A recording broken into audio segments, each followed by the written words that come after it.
Assalamualaikum warahmatullahi wabarakatuh. Alhamdulillah wassalatu wassalamu ala Rasulillah Sayyidina Muhammad ibn Abdillah wa ala alihi wa sahbihi wa man wala wala hawla wala quwwata illa billah, amma ba'd.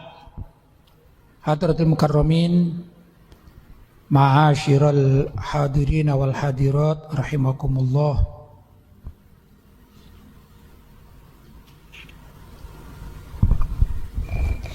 Alhamdulillah, pagi hari ini kita masih diberi kesehatan oleh Allah Subhanahu wa taala sehingga kita bisa melaksanakan salah satu kewajiban syariat, yaitu belajar tentang ilmu agama dalam berbagai macam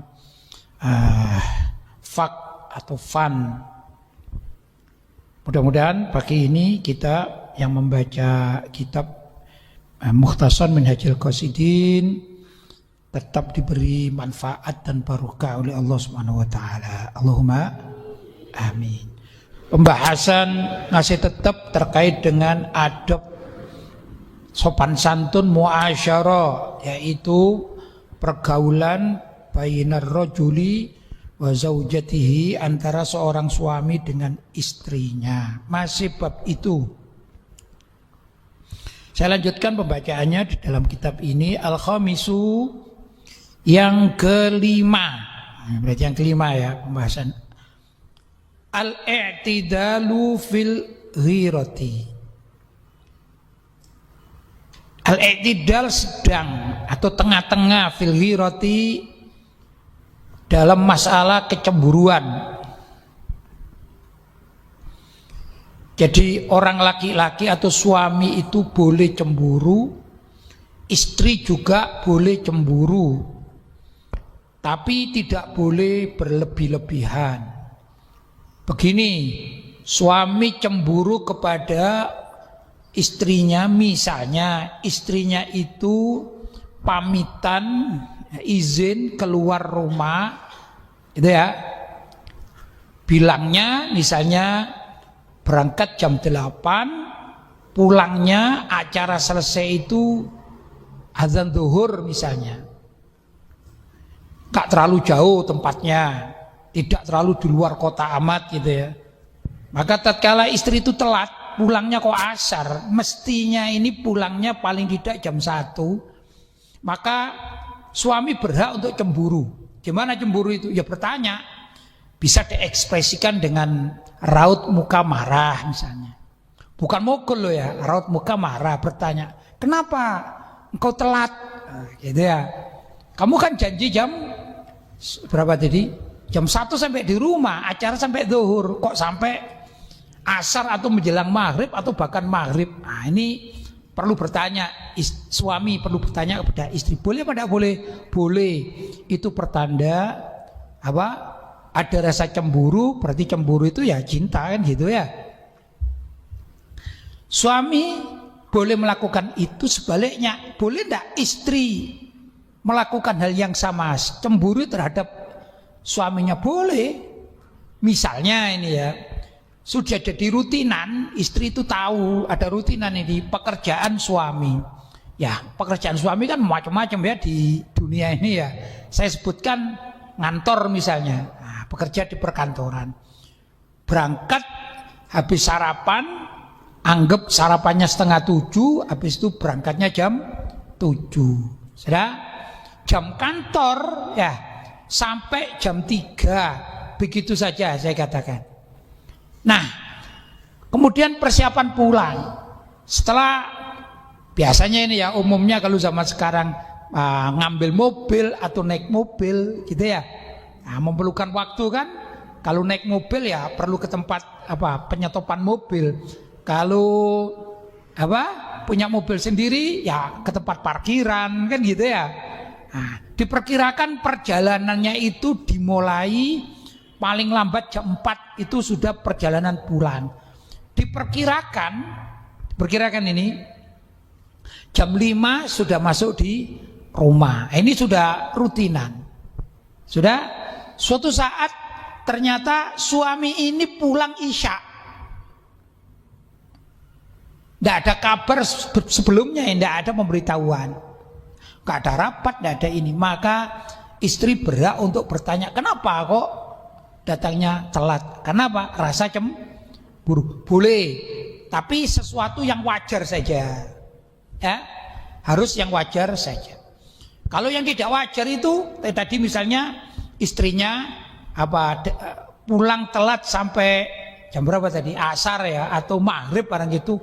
Karena cemburunya langsung suami menuduh. Ini tidak boleh. Menuduh apa? Pasti kamu selingkuh. Pasti kamu tidak boleh. Sama dengan istri tadi. Kalau melihat suaminya telat, boleh marah dengan ekspresi wajah. Marah, nggak suka gitu ya, menampakkan nggak suka karena telat ya. Tapi tidak boleh terus menuduh, wah kamu pasti selingkuh sama teman sekantormu. Tidak boleh, itu namanya terlalu. Kan tanya dulu mestinya ya, tanya dulu kenapa telat gitu. Seperti suami tanya kepada istri, kenapa telat? Misalnya jawabannya istri, tadi itu penjemputan rombongan, ternyata sopirnya ini nggak diketahui di mana, ternyata marung di tempat lain sehingga kita ini rombongan ibu-ibu ini terlambat datang. Kenapa? Karena sopir yang antar jemput itu ya, ini tidak diketahui di mana tempatnya. Oh begitu, sudah selesai. Ya, demikian juga tatkala suaminya telat, maka adalah istri walaupun cemburu dan marah itu tidak boleh menuduh, tapi cukup bertanya kenapa kok telat, gitu kan ya. Kalau suaminya mengatakan tadi begini, waktu aku mau pulang ternyata ada kecelakaan di depan kantor. Terpaksa kami orang kantor ini menolong sampai kita bawa ke rumah sakit. Ternyata kan niatnya bagus, bukan karena selingkuh dan lain sebagainya. Itu yang perlu ditanyakan oleh suami maupun istri. Namanya mu'tadil, i'tidal. Cemburu itu boleh tapi harus i'tidal.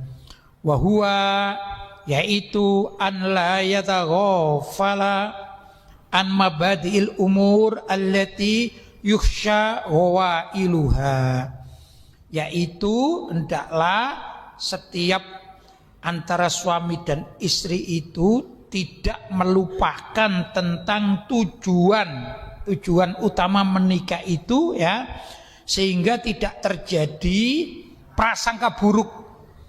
Sebaiknya kalau zaman sekarang, maksudnya kalau istri telat hendaklah memberitahu suaminya minimal lewat WhatsApp kalau zaman sekarang ya.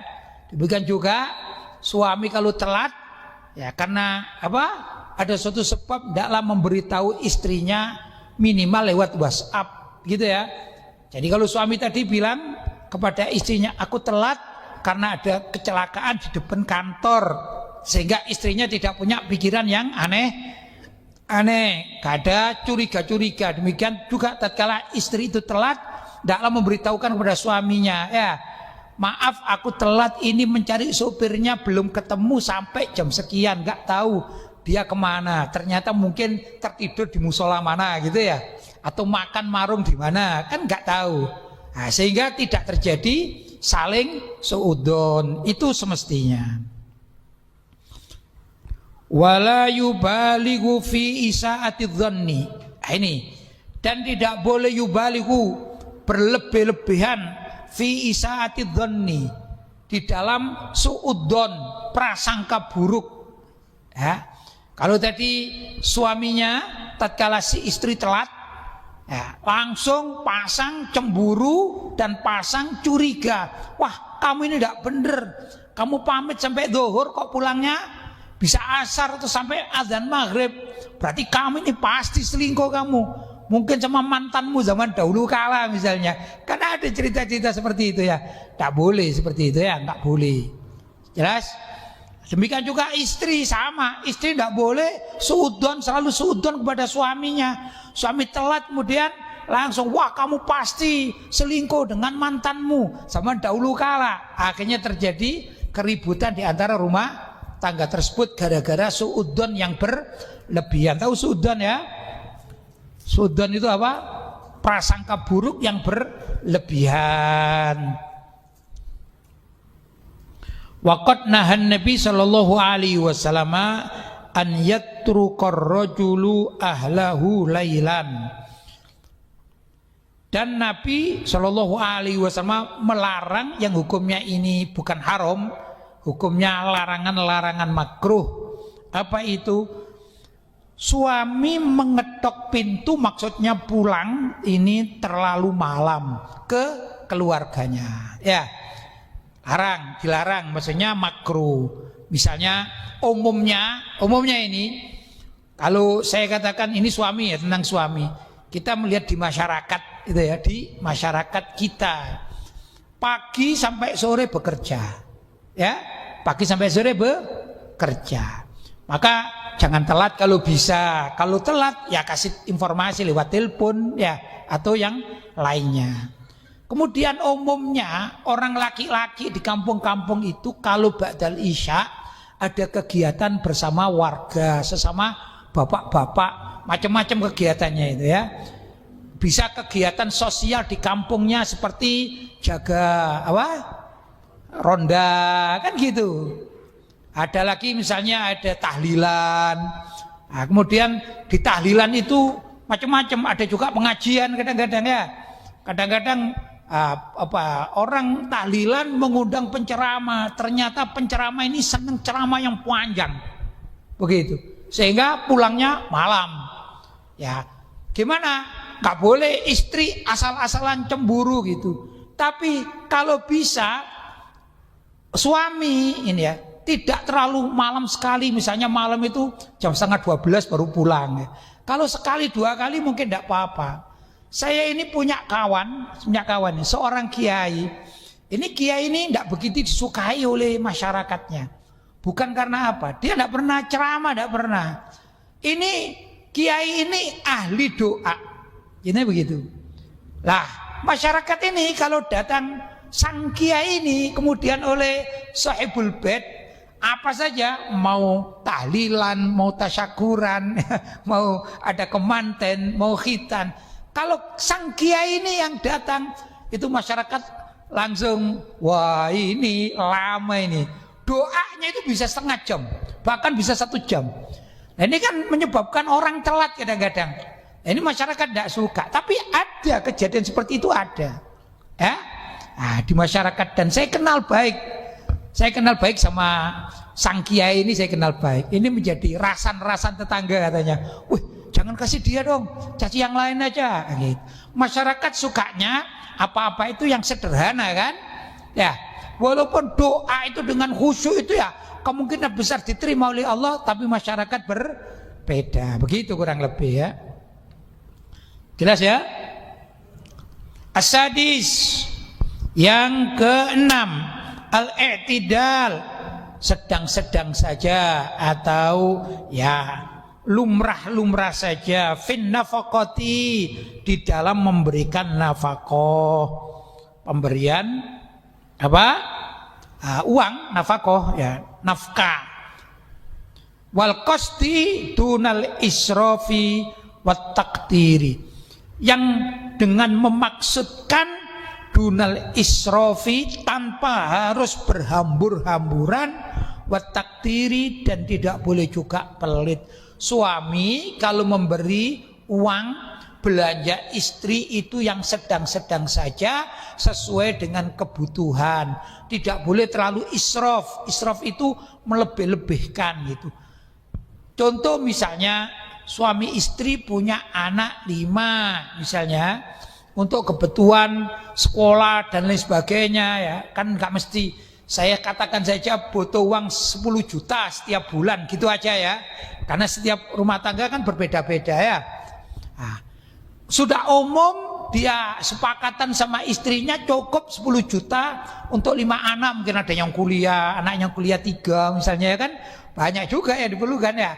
Sebut 10 juta ini cukup. Tapi subhanallah, kebetulan pekerjaan suami ini mapan.